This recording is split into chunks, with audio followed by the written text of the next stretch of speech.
Chapter 5, Swampland for Sale.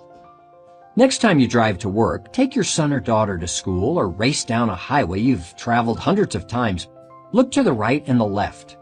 Maybe I should say glance. Repeatedly, it's safer that way.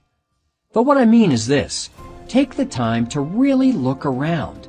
I travel roads, the same ones every day, just like you do. I think I know the area. You probably think you do too. After all, you pass by the same houses, the same stores, the same apartment buildings, the same office parks every day, right? Well, caution here. This type of complacent knowledge, the knowledge you get by passing by, can be dangerous when it comes to property investing. First impressions and outward appearances of cities or towns and the neighborhoods within them, also called markets and submarkets, can be deceiving. So can buying anything in a market that you know nothing about. You've heard the saying, and it's true. A lot of swampland gets sold to unsuspecting buyers, not just in Florida, but in every city and town across America. Every town has its swampland. You know, it's the investment that sucks up all your resources and offers nothing in return. And let's face it, getting people to venture into the murky water is a lot more challenging with alligators lurking around. If we learn anything from all those poor people who have purchased swampland with the hopes of striking it rich, we should take away one lesson. The market is more important than the property. I'm always amazed by how much there is to know about a specific market or even a small submarket just a few blocks in size. What you see on the surface is just the beginning. And just when I think I know an area really well, something changes. In this chapter, I'll show you how to get beyond the appearances, avoid the swamps, and see the true picture of a market and its smaller submarkets. And in this process, you'll gain objectivity, a very good thing indeed when it comes to real estate investing. The problem with gut feelings. Too many people purchase investment real estate on a hunch or a gut feeling. And while it's important to have instincts, understand that they are the products of experience, not a right of birth. This gets back to the myths. People are not born knowing this stuff. I believe it is impossible for a person who has never done a single investment deal to have an instinctive knowledge that one deal will be better than another. It's not that simple. In fact, that's the kind of naive thinking that gets investors off to the wrong start.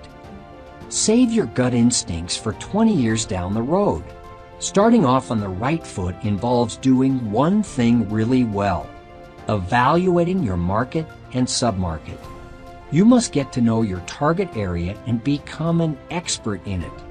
Not for the sake of merely being an expert, but for the ultimate purpose of finding a great property investment that is viable and profitable for the long term. That's what we're shooting for here. If you can accomplish that, the rest becomes easy. And that goes for finding and keeping residents, which directly impacts your cash flow and profitability. I've been in business for a long time now, and even I don't rely on instincts alone. Before we invested in the Portland River District, we did our homework. You heard about our online research, our site visit, our marathon of meetings during our 2-day tour, and our follow-up phone calls. That was covered in the last chapter. To be honest, we had no choice. Knowing everything about the Portland market and the submarket of the River District was the only way for me to make realistic projections about future profitability. It was the only way I could feel comfortable about making an investment. Knowing the market inside and out was a key to knowing if the project would be viable. Fact-finding is the opposite of relying on gut feelings. In the last chapter, we discussed my research method. I touched on a few important concepts that are worth defining further. These concepts are critical to understanding the total picture of the market and submarket. Supply and demand. When it comes to investing in property of any kind, particularly rental property, I make sure my first objective is to get an accurate read on the supply and demand in the area. I'm not talking about anything complicated, just basic economics. Supply is defined as the number of rental properties available in a market or submarket. Ideally, supply should be low and demand should be high. Demand is defined as the number of people looking to rent. Supply is easy to determine. In Portland, we asked our emerging team, specifically brokers and property managers. They had detailed data, including property names, sizes, addresses, and dates of construction. Seek out this help. Why do all this work on your own? Demand, on the other hand, is a bit trickier. I estimate demand based on occupancy rates in the area. If a submarket has high occupancy, demand is great. If occupancy is low, demand is soft. Another indicator of demand is the prevalence of move-in incentives and specials. If there are a lot of move-in specials advertised, demand is low. If rental properties are offering no incentives at all, demand is high. These are some outward signs. Another factor to consider when determining supply and demand is future supply. By future supply, I mean any and all new rental property that is in various stages of development, from planning to permitting to construction. Future supply is a critical indicator of how properties in the area will perform long term. If through your research you find that supply is greater than demand, you may want to stay away or at least keep looking for a better market. Your job of finding residents, generating cash flow, and increasing the profitability of the property will be more difficult. And remember, the value of a rental property increases based on its operations and cash flow. In Portland, demand in the River District submarket we chose for our waterfront project certainly exceeded the existing supply. We knew that based on our face-to-face meetings and the fact that nothing was available in the area to rent. But by contrast, in the small mountain community of Fountain Hills, Arizona, the opposite is true. Here, rental properties, including large apartment communities and uncountable numbers of duplexes, condos, and single-family homes, seem to be everywhere. Many were purchased by hopeful investors, and now they are competing head-on for a relatively small number of renters. The reasons for this lopsided market state are no mystery. Rather, they are totally explainable. Have you figured them out yet? The three drivers of supply and demand. Simply, there are three drivers of a market's or a submarket's economics that come into play. As an investor in real estate, you'll want to keep each of these variables in the forefront at all times. They are true indicators of supply and demand. Employment. This is the first and possibly most important indicator of demand, and for good reason. If a market or submarket has lots of jobs, people will come to fill those jobs. Very basic stuff. It is a fact that jobs drive residency. So with all things being equal, property that is near to employment is in greater demand. That's not to say that people won't drive to live in a highly desirable city or town, or that people won't drive to their job, but just be aware of the market condition. When you're looking for indicators of supply and demand, look at employment. In the case of Fountain Hills, Arizona, there's little to no employment base at all. Nearly everyone who lives in the town, who is of working age, works elsewhere, like in neighboring Scottsdale. Scottsdale, by contrast, has many employers. Both Fountain Hills and Scottsdale are desirable places to live, and both communities are beautiful places with excellent qualities of life. But Scottsdale wins in terms of employment, and therefore in terms of demand. People have to really want to live in Fountain Hills, and many do. But the lack of a large employer or large office complex that brings workers to the town means that Fountain Hills will find it difficult to balance the supply and demand for rental properties for many years to come. This same theory is also true for the town's retail businesses and restaurants. Employment opportunities bring customers. It is a fact that population follows employment. The saying that people go where jobs are is true. It's what attracted people to Houston, Texas in the late 1970s and early 1980s, and it's what has been attracting people to Phoenix, Arizona for the last 20 years or so. Create jobs, and people will come. High employment can be beneficial for rental property investments, but be sure to look at the whole picture.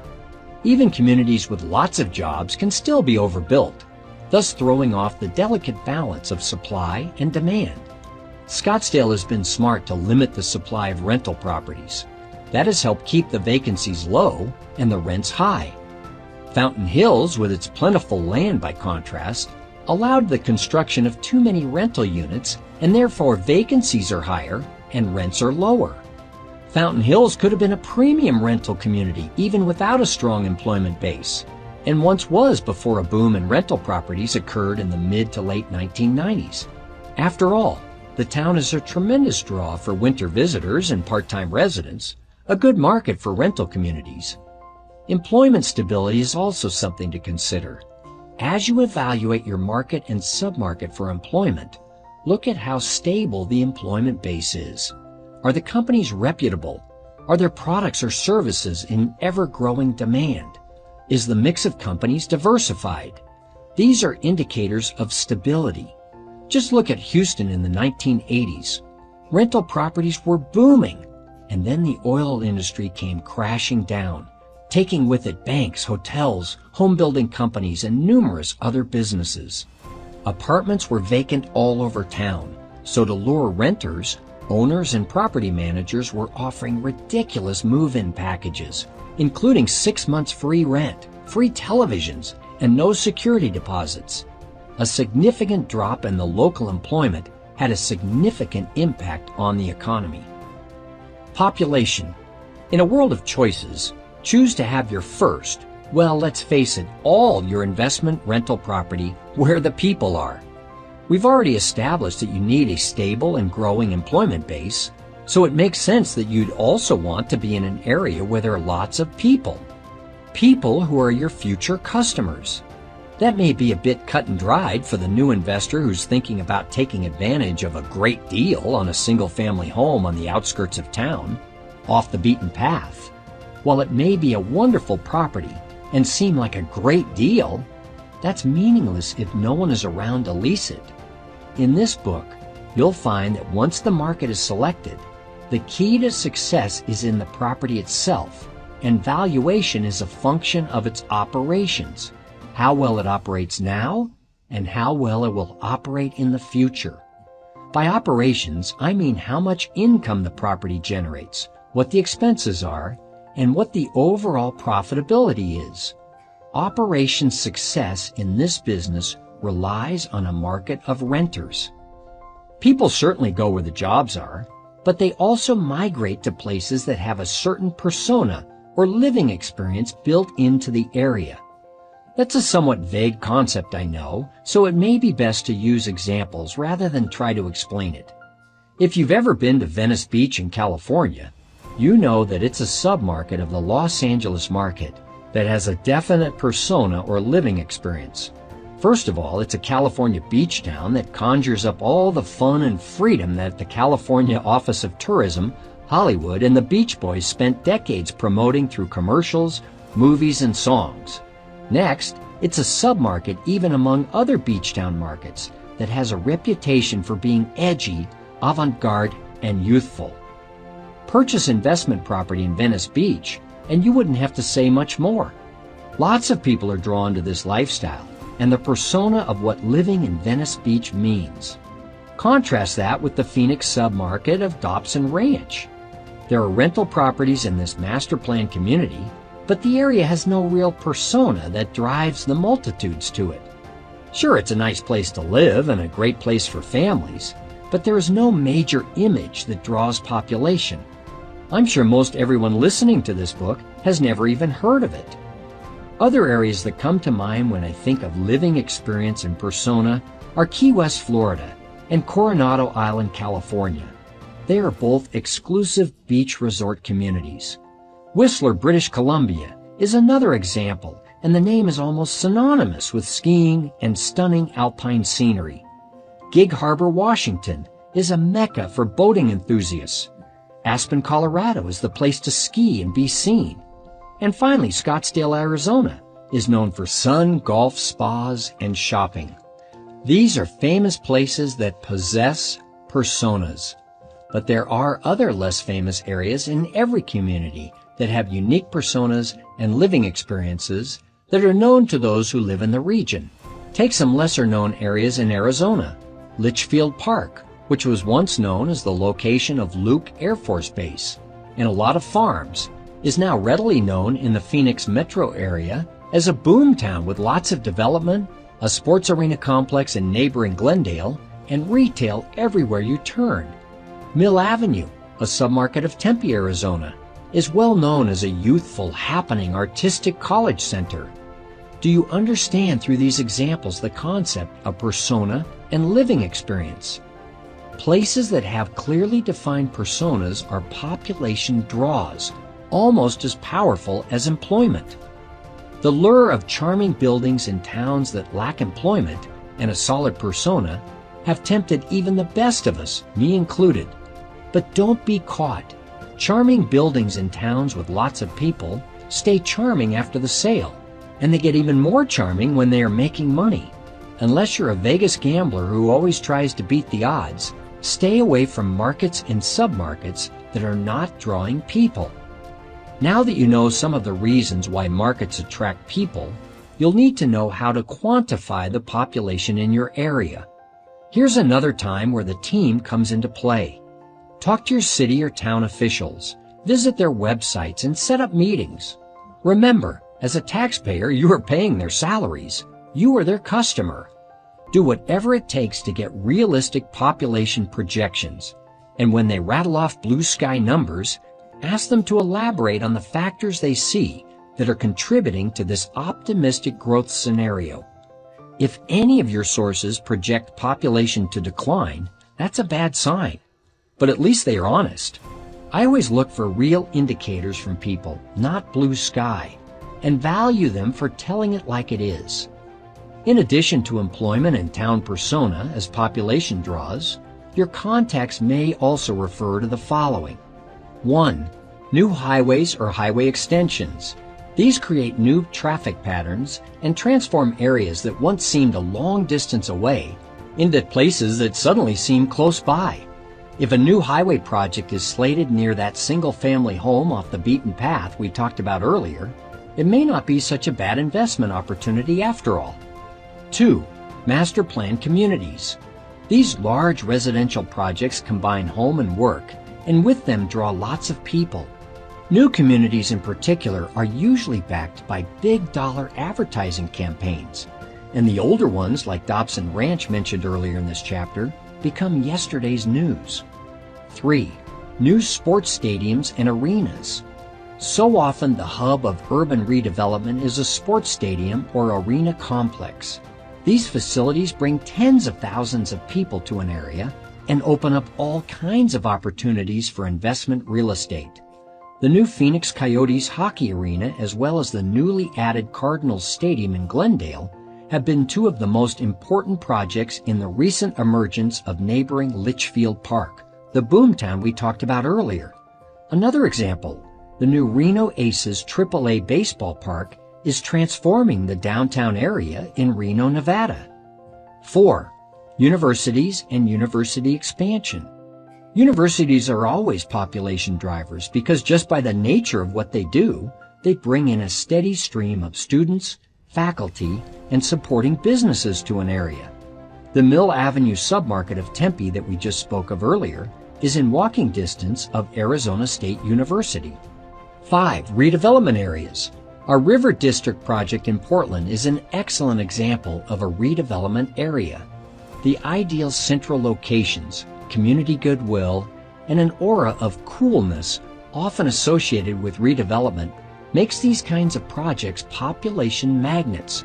People love the wow factor associated with before and after stories. 6. Casinos. Casinos bring with them the masses who every weekend and a lot of weeknights want to try their luck and win big bucks. They say that in the gold rush of 1849, the people who made the money were the ones who housed the miners and sold them goods. The same is true here, except the gamblers at the slots are the modern-day miners. 7. Military bases. Not all military personnel live on the base. The property around government installations is often a good investment. Just be careful of base closings, which are often in the news around government budget time. 8. Regional airports. Scottsdale Airport is a prime example of how valuable real estate can be around airports. The Scottsdale Air Park is a haven for small businesses and a real driver of rental communities and single-family homes in the area. A brand new highway linking the airport to the rest of the Phoenix metro area didn't hurt either. 9. Company relocations. When Boeing moved from Seattle to Chicago, with it went thousands of jobs. Bad for Seattle, great for Chicago. Corporate relocations are instant population boosters. 10. Major events. The 1962 World's Fair redeveloped downtown Seattle, and the legacy of that event, of course, is the Space Needle, which still is a tourist attraction decades later. Olympic Games also have a way of transforming communities, as the 1996 Games did in Atlanta and the 2000 Games did in Salt Lake City. Even annual events like the Super Bowl can completely revitalize an area through huge injections of new money. These are just a few population drivers, and when you see, hear, or read about them, they are good indicators for growth. Projects and developments such as these tend to reshape the face of a community, and change of this type is potentially lucrative for real estate investors. But there are also a few other things to watch out for. 1. Resilience. Make sure that the growth of a market or submarket isn't too heavily reliant on one thing. In other words, if one major employer is responsible for nearly all the population in a given area, think twice about investing. If the employer moves, so will your market. You want a market that can withstand the ups and downs. Motorola has significantly scaled back its Phoenix operations, which could have been devastating to many cities. But Phoenix's strong, diversified economy and vigorous small business community minimize the sting. 2. Economic diversity. I steer clear of areas that don't have a good, diverse economy. It's happened before, and it will happen again, that an entire market falls victim to an industry sector that goes bust. It happened in Pittsburgh, Houston, it happened in Detroit, and most recently in the San Francisco Bay Area when the dot-com bubble burst. 3. Pioneering. Pioneers have a romantic place in history, but I make a point of never being one. Being too far out on the forefront of things can be expensive and dangerous. I try not to create the wave, simply catch a wave I see beginning to build and ride it in. 4. Affordability. I always look at the affordability of housing in a particular market. If a single-family home is out of reach for most people, apartment living becomes a valuable option. This is the case in big cities like New York and San Francisco, which attract large populations, most of whom cannot afford homes. Look for markets where the cost of home ownership far exceeds the cost of renting. The closer the two variables are to each other, the harder it is to find renters and the harder it is to keep them. Location. Location is the most important thing when it comes to real estate. At least that's what everyone says, and I agree. But to me, locations have to be evaluated not based on geography alone, but based on how they measure up in relation to supply and demand. After a location has met the criterion of being in an area with good employment prospects and a growing population, I look for a few important physical features that experience has shown to be valuable. 1. Great locations have drive-by visibility. The more cars that pass by your property and see your for rent sign, the better your chances of success. Drive-bys are one of the most effective forms of advertising, and certainly one of the most cost-efficient. When your property is on a street with no traffic, you'll have to resort to more expensive and less effective methods of advertising. This almost inevitably reduces your profitability because lower occupancy means lower cash flow. 2. Great locations possess a rare quality. There's a one-of-a-kind quality about great locations that you can't find everywhere. Our Portland project was one of the only waterfront properties left in a wildly popular area, It was an island waiting to be found. That's the rare quality I'm talking about. 3. Great locations are in demand. Some investors think they can't afford to even look at a property in the hot locations. I hear this often, but the truth is affordability is everywhere, even in the hottest neighborhoods, if you buy the property based on operational performance and not on the sale price.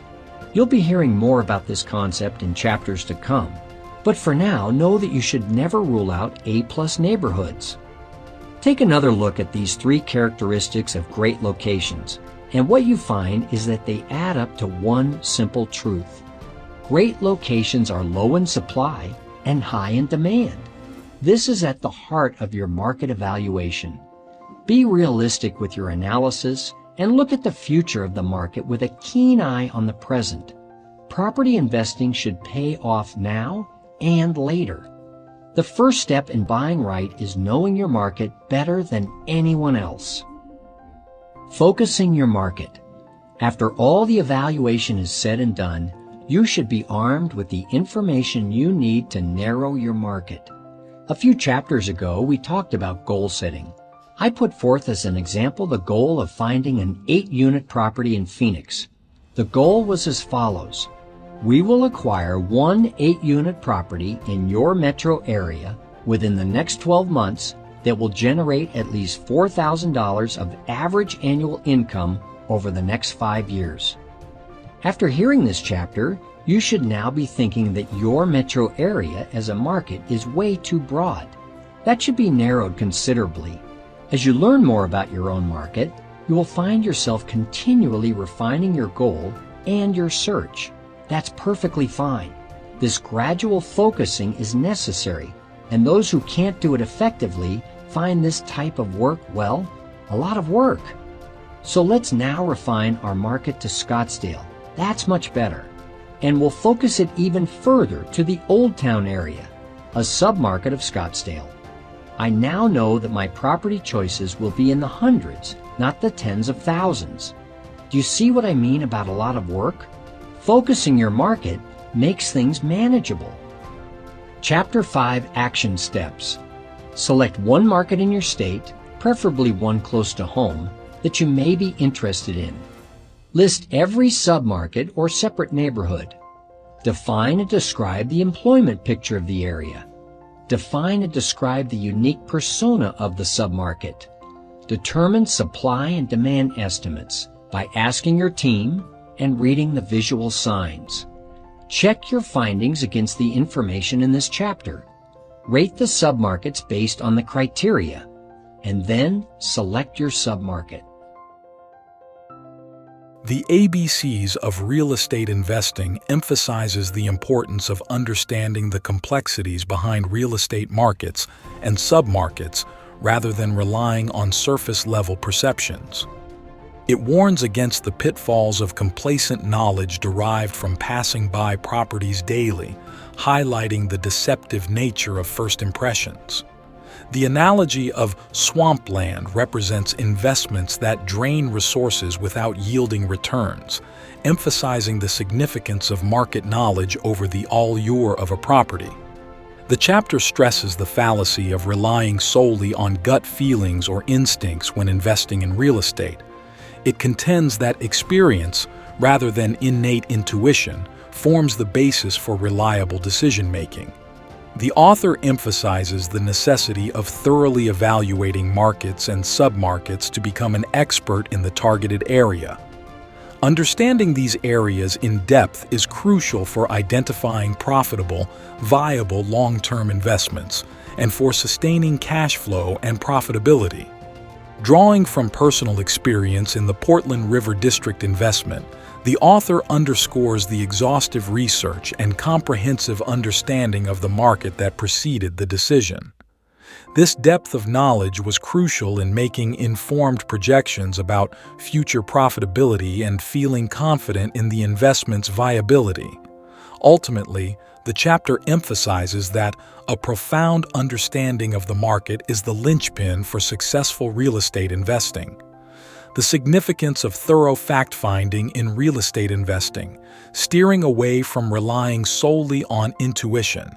It delves into crucial concepts essential for comprehending the broader market and submarket scenario.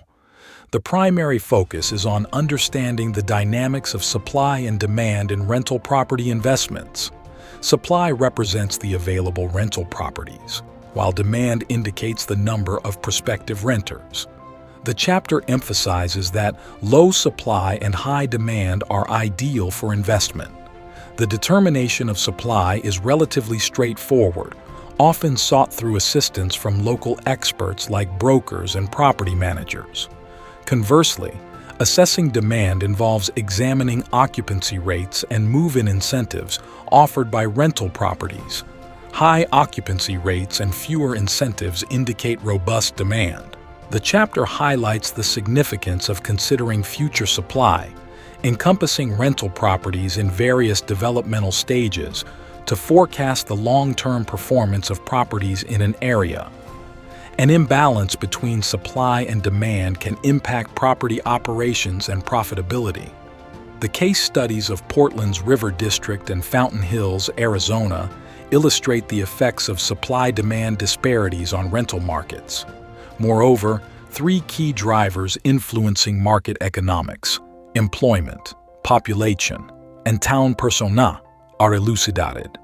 Employment stability and growth significantly impact demand for rental properties, exemplified by the comparison between Scottsdale and Fountain Hills in Arizona. Population, in conjunction with employment, plays a vital role in property demand, drawing attention to areas with unique personas that attract inhabitants. The text emphasizes the necessity of investing in areas with a growing population and stable employment to ensure a steady stream of potential renters. Lastly, indicators such as new highways, master-planned communities, sports stadiums, and universities are highlighted as catalysts for population growth, thereby affecting rental property demand. The chapter underscores the importance of conducting thorough research, including consulting city officials for realistic population projections and considering various factors influencing population growth or decline. Overall, the text emphasizes the meticulous assessment of supply, demand, and various market drivers as crucial components in making informed real estate investment decisions. The author discusses various factors that act as drivers for population growth and subsequent real estate investment opportunities. These factors include redevelopment areas, casinos, military bases, regional airports, corporate relocations, and major events such as world fairs or Olympic Games. The narrative emphasizes how these elements can significantly impact the landscape of a community and attract investment due to increased demand. However, it also highlights several considerations for real estate investors to watch out for, such as market resilience, economic diversity, avoiding pioneering too early in a trend, and the importance of affordability in housing markets. The aim is to caution investors against relying too heavily on a singular factor for growth and to encourage a balanced assessment of various market dynamics before making investment decisions. Ken McElroy delves into the criticality of location in real estate, emphasizing the multifaceted evaluation beyond mere geography. It underscores the significance of assessing a location based on its alignment with supply and demand dynamics. Key attributes of exceptional locations include high visibility, possessing a distinctive quality, and being in demand. Drive-by visibility is highlighted as a cost-efficient advertising tool, impacting property profitability. The rarity of a location, exemplified by a Portland waterfront property, adds substantial value. Additionally, the misconception of affordability in prime locations is debunked, urging investors to focus on operational performance rather than solely on the purchase price. The essence of great locations lies in their scarcity and high demand, forming the core of market evaluation. The importance of realistic analysis, encompassing both current and future market trends, is stressed. A thorough understanding of the market is deemed essential for successful property investment, necessitating a focus on the present and future payoff. The process of market evaluation involves refining one's goals and narrowing down the market scope. This gradual focus, exemplified by refining from the broader Phoenix metro area to Scottsdale and further to the Old Town area, streamlines the property search, making it more manageable. The importance of meticulous market focus is underscored, as it aids in managing the extensive work involved in property evaluation and selection. Chapter 5's action steps prompt readers to select a market of interest, list its submarkets or neighborhoods, analyze the area's employment landscape, define the unique characteristics of each submarket, and estimate supply and demand, involving team consultation and reading visual signals for insights.